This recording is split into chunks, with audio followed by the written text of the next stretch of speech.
नमस्कार साथियों, आप सबरो स्वागत है तेज एजुकेशन रे प्लेटफॉर्म माथे। और आज हूं मैं शुरू करूं क्लास 10 विज्ञान जिमें प्रकाश का परावर्तन व अपवर्तन शुरू करा। आपा अपवर्तन से शुरू करा और बाद में जार आपा सब चीजा धीरे धीरे धीरे कर पड़ा। इस सीरीज रो नाम एक बस्टर सीरीज होनी जा रही है। ये एक ऐसी सीरीज होगी जो तगड़ी वाली सीरीज होगी। तो याद रखिएगा, इस सीरीज का नाम है ब्रह्मास्त्र और ब्रह्मास्त्र के साथ हम मिलकर क्लास 10 की एक सले जो विज्ञान का टॉपिक है उसको चुनते हुए चलेंगे और उसके बाद मैथ की क्लासेस लगाएंगे।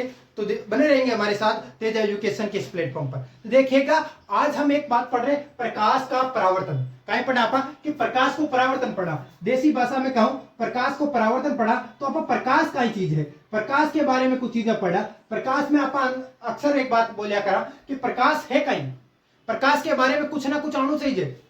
और मैं एक बातों करूं आपको, अगर हमारे सीरीज के साथ जुड़े रहो तो अपन 90+ स्कोर करो विज्ञान के साथ और मारो आप वादो है। लेकिन पढ़नू पड़ी ईमानदारी हूं, एक सच्चाई हूं और एक समझ के साथ। तो बने रहेंगे तेज एजुकेशन के साथ, एक अच्छे प्लेटफॉर्म है। तो देखिएगा और वीडियो छोको लगे तो लाइक शेयर एंड सब्सक्राइब जरूर कर जो साहब आप।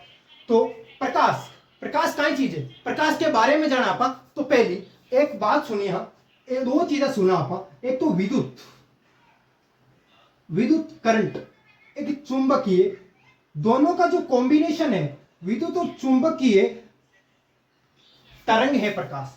विद्युत चुंबकीय तरंग है, विद्युत और चुंबकीय तरंग है कौन? प्रकाश। विद्युत चुंबकीय तरंग। तो साथियों एक बात सुननेगा, विद्युत चुंबकीय तरंग है कौन? प्रकाश विद्युत चुंबकीय तरंग। आप बोलोगे सर क्या प्रकाश विद्युत चुंबकीय तरंग है कि और भी कोई एग्जांपल दे सकते हो? मैं बोले अच्छे से दे सकता हूं, उसमें कोई आपको कोई गिल्टी नहीं है। तो उसमें से आपने कभी किसी भी पेशेंट के साथ जो फ्रैक्चर हुआ है उसके साथ कभी एक्सरे रूम में गए होंगे। अगर एक्सरे रूम में गए हो तो एक्सरे की जो रेज है, जो किरणें हैं, वो भी एक्सरे की जो किरणें हैं, जो रेज है, वो भी इस विद्युत चुंबकीय तरंग का ही एग्जाम्पल है।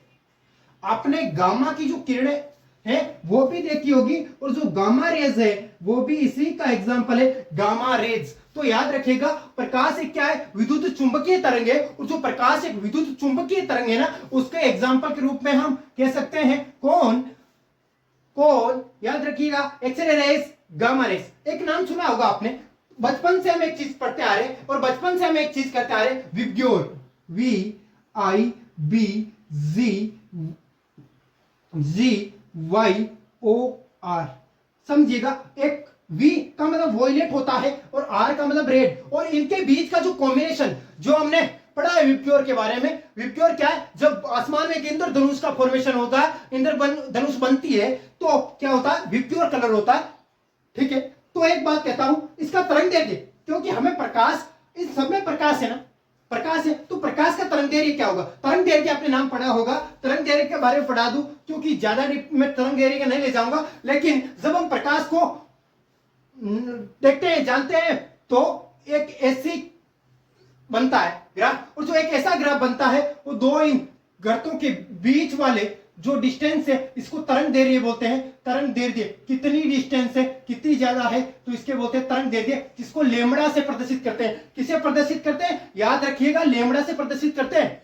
देखो याद आपको रखना पड़ेगा, लेकिन मारवाड़ी भाषा में छोका अंदाज आपने पढ़ाओ तो याद रखियो कि विद्युत चुंबकीय तरंग जो तरंग दैर्घ्य है वो कठा तक है। तो पहली चीज आपने लिखनी है कि विद्युत चुंबक ये तरंगे कोणिक प्रकाश, तो प्रकाश रो तरंग दैर्घ्य, तो विब्ग्योर रो ई रो तरंग दैर्घ्य है वो 3500 एंगस्ट्रॉम है। कतो है साहब? 3500 एंगस्ट्रॉम है। लेकिन जो ई रो तरंग दैर्घ्य है वो कतो है? 3500 ज्यादा 7500 एंगस्ट्रॉम है। कतो है? याद रख जो 7500 एंगस्ट्रॉम, और एक के बीच में 3500 को भी ले और 7500 के बीच में की को बाकी सब जगह कलर है एरो कहीं हुए तरंग दैर्घ्य में। और देखो अब आप एक बात कह दी कि सर फिर एक चीज बता दी कि 3500 एंगस्ट्रॉम है, एक साइड बढ़ा दी कि 7500 एंगस्ट्रॉम है, विब्ग्योर और रेड को कलर इनके बीच में की पूरी तरंग दैर्घ्य है। अब देखिए सुननेगा कि आप बोलो सर एक एंगस्ट्रॉम में कतो है, क्योंकि एंगस्ट्रॉम के बारे में भी मैंने कुछ जानू है। तो एक एंगस्ट्रॉम में 10 की घात -10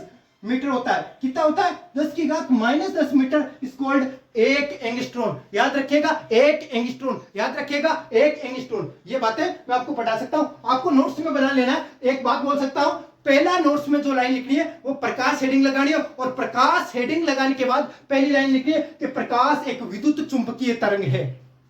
दूसरी लाइन लिखनी है कि प्रकाश का तरंग दे दिए 3500 एंगस्ट्रॉन से लेकर 7500 एंगस्ट्रॉन के मध्य होता है, 7500 एंगस्ट्रॉन के मध्य होता है।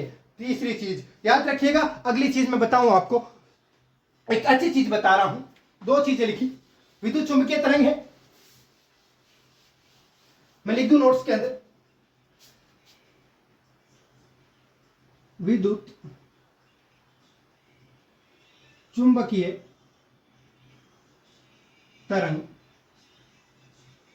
दूसरी, तरंग दैर्घ्य 3500 एंगस्ट्रॉन से 7500 एंगस्ट्रॉन। याद रखिएगा। तीसरी जो मैं लाइन लिख रहा हूं वो देखिएगा, प्रकाश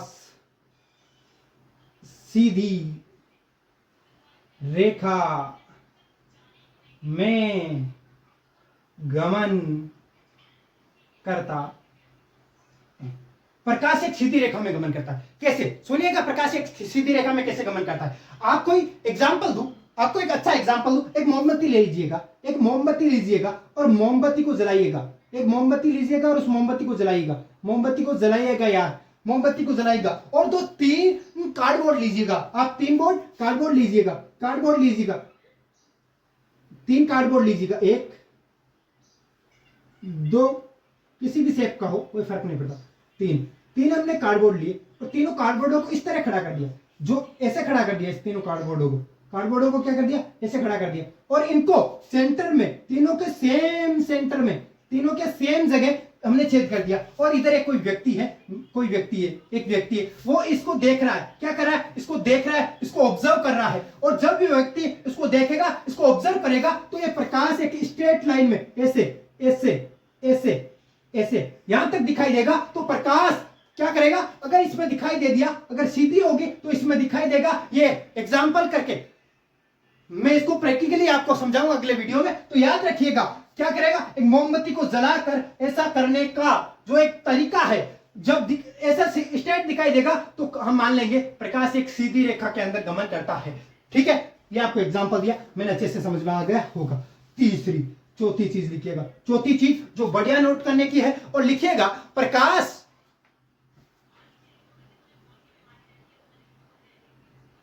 के पथ को किरण कहते हैं। जो प्रकाश है, जो इसका पथ है, उसको किरण कहते हैं। सुनिएगा, मैंने कहा कि यह प्रकाश उस पथ में गमन करता है। एक पथ है और इस एक पथ सिंगल को किरण कहते हैं। हम क्या कहते हैं? याद रखिएगा, किरण कहते हैं। मैं इधर चित्र इजी नोट्स के बीच में बना देता हूं। ये किरण है, किरण है। सुनिएगा, किरण है। क्या है? किरण है। लेकिन अगली जो टॉपिक में मैं बात करने जा रहा हूं, याद रखिएगा, किरणों के समूह को याद रखिएगा। जो किरणें होगी, किरणों के समूह को, किरणों के झुंड बनेगा। जब एक किरण आई, पर सूर्य से कोई एक किरण आती है? नहीं, बहुत सारी किरणें साथ साथ आती है। तो सूर्य से कोई किरणें आती है, याद रखिएगा। कहां तक? पृथ्वी तक। अभी समझाऊंगा, अगला ही जो पॉइंट है वो एक समझाने वाला है। ये कोई याद रखने वाले टॉपिक है, आराम से याद रखे। किरणों के समूह को पुंज कहते हैं। याद रखिएगा, पुंज कहते हैं। क्या कहते हैं? पुंज कहते हैं। याद रखिएगा, पुंज कहते हैं। क्या कहते हैं? पुंज कहते हैं। ये याद रखने वाली बातें हैं और इसको याद रखना ही पड़ेगा, कोई उसका चारा नहीं है। 1 2 3 4, इसे कहते हैं पुंज। क्या कहते हैं? पुंज। क्या कहते हैं? पुंज। याद रखिएगा। अगला, आप बताओगे, कमेंट बॉक्स में बताना कि प्रकाश आता कहां से? प्रकाश सूर्य से धरती पर आता है। सन है, ये कोई अर्थ है, हमारी अर्थ कोई अर्थ नहीं है, हमारी अर्थ है। याद रखिएगा, यहां से प्रकाश इधर गमन करता है। प्रकाश आया, इधर आता है। 2 3 4, ये अर्थ पृथ्वी पर आया। क्या बीच में कोई माध्यम है? आप बोल सकते हो हवा, लेकिन नहीं, बीच में कोई माध्यम है नहीं। तो ये क्या है? निर्वात है। इधर क्या है? निर्वात है। निर्वात है।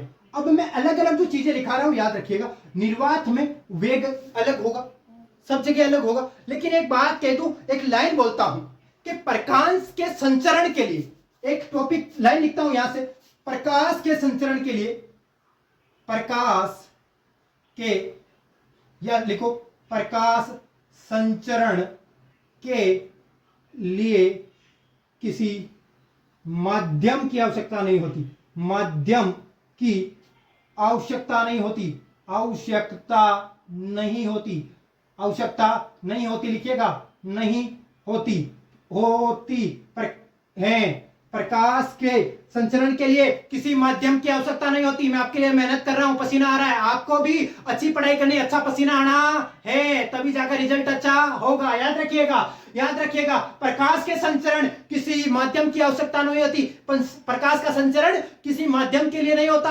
आपने लट्टू चालू किया, प्रकाश का संचरण पूरे कमरे में फैल रहा है, कोई माध्यम की आवश्यकता नहीं होती, लेकिन प्रकाश का वेग माध्यम पर निर्भर करता है। याद रखिएगा, प्रकाश का वेग, याद रखिएगा, मैंने बोला सूर्य से अर्थ तक आया, मैंने एक डायग्राम भी बनाया है, सूर्य से अर्थ तक आया, किसी प्रकार का कोई सिस्टम, देखिएगा ना अच्छे से, कोई माध्यम नहीं। अब आएगा, सुनिएगा, अब एक सवाल पूछ रहा हूं कि प्रकाश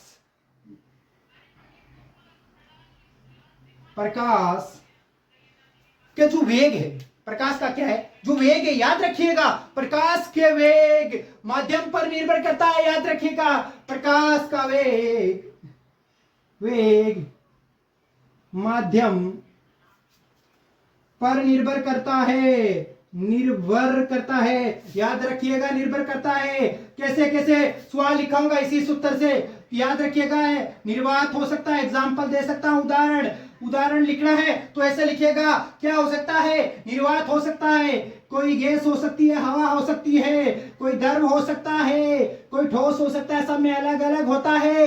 लेकिन सुनिएगा, हमारी साइंस एक बात बोलती है कि वेग अलग अलग होता है ना, बोले होता है, किसने बोला नहीं होता, होता है रे, तो होता है तो लिखिएगा, क्या, सुनिएगा, क्या लिखिएगा, निर्वात में जो वेग है 3 × 10⁸ मीटर प्रति सेकंड होता है, 3 × 10⁸ मीटर प्रति सेकंड होता है, किसमें, निर्वात के अंदर। याद रखना है यही, मैं जो टॉपिक सवाल में आएगा सीधा सीधा उठाकर बता रहा हूं, कोई इधर से उधर नहीं है, कोई इधर से उधर नहीं है। याद रखिएगा, 3 × 10⁸ मीटर सेकंड, याद हो गया तो ठीक है, याद तो करना ही था, लेकिन मीटर सेकंड में कुछ और एग्जांपल दे दे तो क्या पूछे, आजकल छोटे छोटे क्वेश्चन भी पूछे जाते हैं, ABCD पूछे जा सकते हैं। तो मैं लिखिएगा कि 3 × 10⁸ को क्या लिख सकते हैं, तो लिखिएगा 3, 1, 2, 3, 4, 5, 6, 7, 8 मीटर प्रति सेकंड लिख सकते हैं कि नहीं लिख सकते, लिख सकते हैं या नहीं लिख सकते, बोलिएगा कि लिख सकते हैं, क्योंकि 10⁸ गुणा के अंदर है, भाग में होता तो बट्टा में लिखते तो सरी, लिखते ना, तो लिखिएगा, लिखते मीटर प्रति सेकंड। अब सुनिएगा, मीटर प्रति जो सेकंड है, इधर लिखता हूं, जो मीटर प्रति सेकंड है उसको किलोमीटर प्रति सेकंड में बदलने के लिए 1000 का भाग कर देंगे ना, तो देखिएगा 1 2 3, 1 2 3 0, तो इधर हटा दिया 3 0, 1 2 3 4 5 किलोमीटर प्रति सेकंड, किलोमीटर प्रति सेकंड कितना हुआ रे, 3 लाख। याद रखिएगा, इसको इकाई, दाई, सैकड़ा, हजार, 10,000, लाख, तो 3 लाख, 3 लाख, याद रखिएगा, 3 लाख किलोमीटर प्रति सेकंड, 3 लाख किलोमीटर प्रति सेकंड। याद रखिएगा, ये क्या है, वेग है पूरा, यहां से 3 × 10⁸ मीटर प्रति सेकंड, 3 हो गया, इधर हो गया, इधर हो गया किलोमीटर में, इधर 3 लाख किलोमीटर प्रति सेकंड की रफ्तार से हम काम करते हैं। याद रखिएगा, याद रखिएगा, हो गया ना। तो सुनिए, 1-2 टॉपिक और है, बाकी आज का इतना ही करना है, लेकिन प्रकाश के बारे में थोड़ा बहुत याद करना है अच्छे से। कल की क्लास में हो तो कमेंट बॉक्स पर जरूर भर जाना चाहिए, धड़ाधड़ धड़ाधड़ धड़ाधड़, ठीक है ना। याद रखिएगा, तो अगला टॉपिक, जो अगला पॉइंट है, याद करिएगा अगला पॉइंट, और शानदार पॉइंट बता रहा हूं कि प्रकाश का वेग अधिकतम किसमें हुआ, हवा में, निर्वात और हवा तो कॉम्बिनेशन कह सकते हैं, कोई फर्क नहीं पड़ेगा, लेकिन द्रव और ठोस, इनका तीनों का कॉम्बिनेशन पूछ ले, इसको हटा दिया जाए अगर, और इनको हटा दिया जाए अगर, तीनों का कॉम्बिनेशन पूछ ले तो सबसे ज्यादा किसमें होगा रे भाई, किसमें होगा रे, किसमें होगा रे, किसमें होगा। तो लिखिएगा अगला और अंतिम पॉइंट, आज की क्लास का यही समापन करेंगे, लेकिन अच्छे से अगली क्लास में जब भी आओ तड़ाके के साथ के याद है सर, कभी से कहीं से पूछो तो लिखिएगा प्रकाश का वेग निर्वात में अधिकतम होता है, अधिकतम होता है। ठीक है, ये प्रकाश के बारे में इतनी जो स्लाइड बनाई, अच्छे से स्लाइड याद करनी है, इस स्लाइड को अच्छे से दो डालना है कि अगली क्लास में जब भी आओ 20 मिनट की क्लास हो या 30 मिनट की, लेकिन धड़ाकेदार पढ़ना है। अगले में प्रकाश के परावर्तन पर बात करेंगे, अच्छे से करेंगे। Thank you. तब तक एक बात सुनिएगा, वीडियो अच्छा लगे ना तो लाइक शेयर एंड सब्सक्राइब जरूर करिएगा, क्योंकि तेजा एजुकेशन आपके लिए ऐसी जड़ी बूटी साबित होने वाला है। अब की बार 10th का रिजल्ट वाह वाह वाह करेंगे, देखिएगा, याद रखिएगा, अच्छे से हमारे साथ जुड़िएगा। आप जुड़े इस वीडियो में, इसलिए आपका धन्यवाद। और अगले वीडियो में हमारे साथ बनेगा। तब तक भगवान से यही कामना करते हैं आप अच्छे रहे, स्वस्थ रहे। Thank you.